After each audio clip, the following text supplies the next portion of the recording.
I grew up with my identical twin, who was an incredibly loving brother. Now, one thing about being a twin is it makes you an expert at spotting favoritism.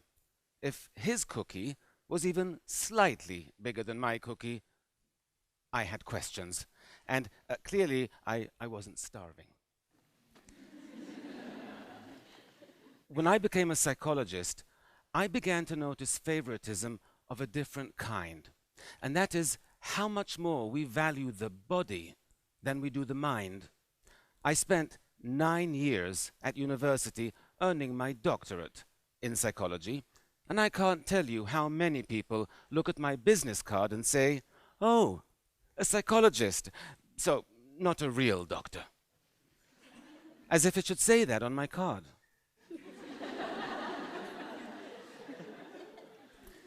This favoritism, we show the body over the mind.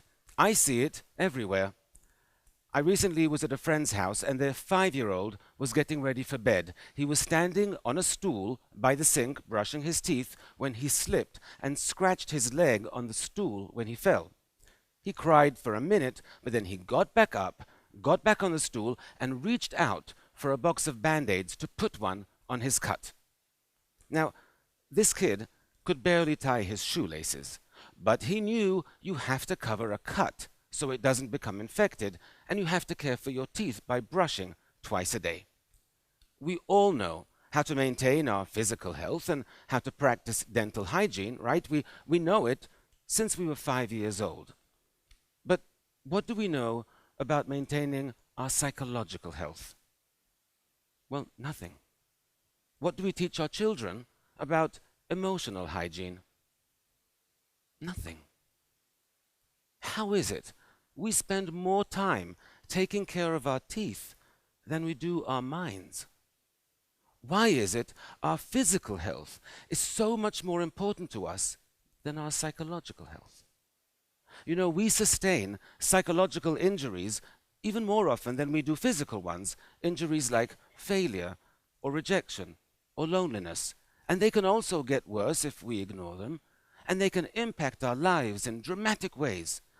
And yet, even though there are scientifically proven techniques we could use to treat these kinds of psychological injuries, we don't. It doesn't even occur to us that we should.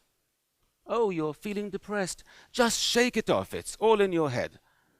Can you imagine saying that to somebody with a broken leg? "Oh, just walk it off. It's all in your leg." It is time we close the gap between our physical and our psychological health. It's time we made them more equal, more like twins. Speaking of which, my brother is also a psychologist, so he's not a real doctor either. We didn't study together, though. In fact, the hardest thing I've ever done in my life is move across the Atlantic to New York City to get my doctorate in psychology. We were apart then for the first time in our lives, and the separation was brutal for both of us. But while he remained among family and friends, I was alone in a new country. We missed each other terribly, but international phone calls were really expensive then, and we could only afford to speak for 5 minutes a week. When our birthday rolled around, it was the first we wouldn't be spending together. We decided to splurge, and that week we would talk for 10 minutes. I spent the morning pacing around my room, waiting for him to call, and waiting, and waiting. But the phone didn't ring. Given the time difference, I assumed, okay, he's out with friends, he'll call later. There were no cell phones then. But he didn't. And I began to realize that after being away for over 10 months, he no longer missed me the way I missed him. I knew he would call in the morning, but that night was one of the saddest and longest nights of my life. I woke up the next morning. I glanced down at the phone, and I realized I had kicked it off the hook when pacing the day before. I stumbled out of bed, I put the phone back on the receiver, and it rang a second later, and it was my brother. And boy, was he pissed. It was the saddest and longest night of his life as well. Now, I tried to explain what happened, but he said, I don't understand. If you saw I wasn't calling you, why didn't you just pick up the phone and call me? He was right. Why didn't I call him? I didn't have an answer then, but I do today, and it's a simple one. Loneliness. Loneliness creates a deep psychological wound, one that distorts our perceptions and scrambles our thinking. It makes us believe that those around us care much less than they actually do. It makes us really afraid to reach out, because why set yourself up for rejection and heartache when your heart is already aching more than you can stand? I was in the grips of real loneliness back then, but I was surrounded by people all day, so it never occurred to me. But loneliness is defined purely subjectively. It depends solely on whether you feel emotionally or socially disconnected from those around you, and I did. There is a lot of research on loneliness, and all of it is horrifying. Loneliness won't just make you miserable, it will kill you. I'm not kidding. Chronic loneliness increases your likelihood of an early death by 14%. 14%. Loneliness causes high blood pressure, high cholesterol. It even suppresses the functioning of your immune system, making you vulnerable to all kinds of illnesses and diseases. In fact, scientists have concluded that taken together, chronic loneliness poses as significant a risk for your long-term health and longevity as cigarette smoking. Now, cigarette packs come with warnings saying this could kill you, but loneliness doesn't. And that's why it's so important we prioritize our psychological health, that we practice emotional hygiene, because you can't treat a psychological wound if you don't even know you're injured. Loneliness isn't the only psychological wound that distorts our perceptions and misleads us. Failure does that as well. I once visited a daycare center where I saw 3 toddlers play with identical plastic toys. You had to slide the red button and a cute doggy would pop out. One little girl tried pulling the purple button, then pushing it, and then she just sat back and looked at the box with her lower lip trembling. The little boy next to her watched this happen, then turned to his box and burst into tears without even touching it. Meanwhile, another little girl tried everything she could think of until she slid the red button, the cute doggy popped out, and she squealed with delight. So, 3 toddlers with identical plastic toys, but with very different reactions to failure. The first 2 toddlers were perfectly capable of sliding a red button.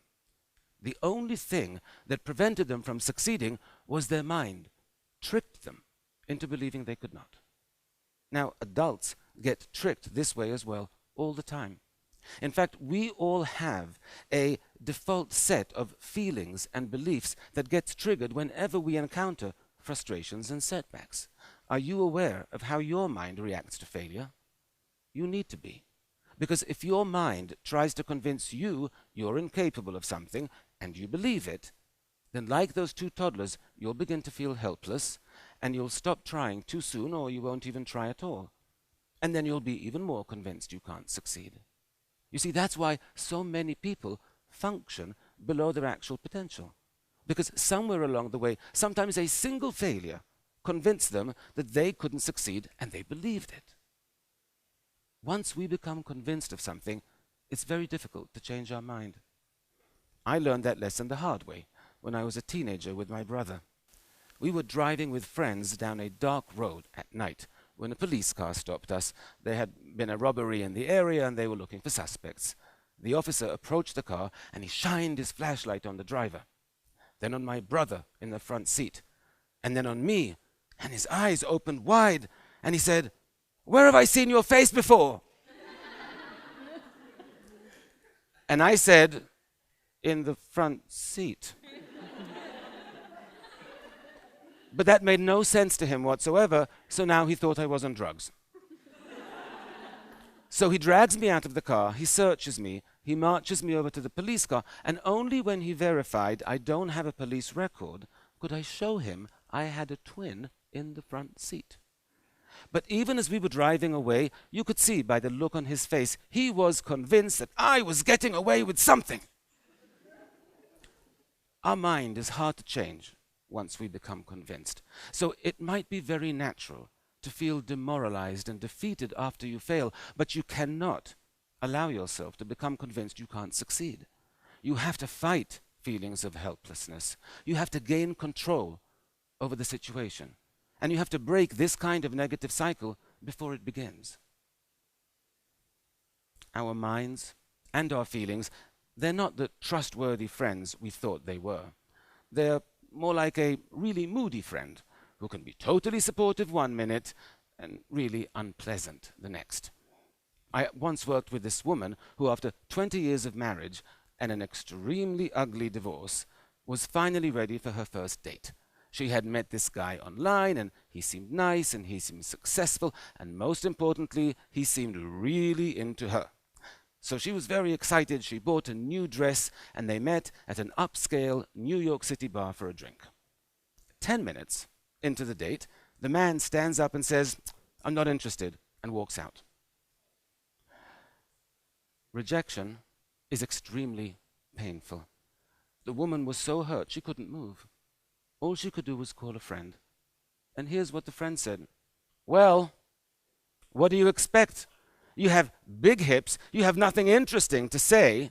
Why would a handsome, successful man like that ever go out with a loser like you?" Shocking, right, that a friend can be so cruel. But it would be much less shocking if I told you it wasn't the friend who said that. It's what the woman said to herself. And that's something we all do, especially after a rejection. We all start thinking of all our faults and all our shortcomings, what we wish we were, what we wish we weren't. We call ourselves names, maybe not as harshly, but we all do it. And it's interesting that we do, because our self-esteem is already hurting. Why would we want to go and damage it even further? Right? We wouldn't make a physical injury worse on purpose. You wouldn't get a cut on your arm and decide, "Oh, I know, I'm going to take a knife and see how much deeper I can make it." But we do that with psychological injuries all the time. Why? Because of poor emotional hygiene. Because we don't prioritize our psychological health. We know from dozens of studies that when your self-esteem is lower, you are more vulnerable to stress and to anxiety, that failures and rejections hurt more, and it takes longer to recover from them. So when you get rejected, the first thing you should be doing is to revive your self-esteem, not join Fight Club and beat it into a pulp. When you're in emotional pain, treat yourself with the same compassion you would expect from a truly good friend. We have to catch our unhealthy psychological habits and change them. And one of the unhealthiest and most common is called rumination. To ruminate means to chew over.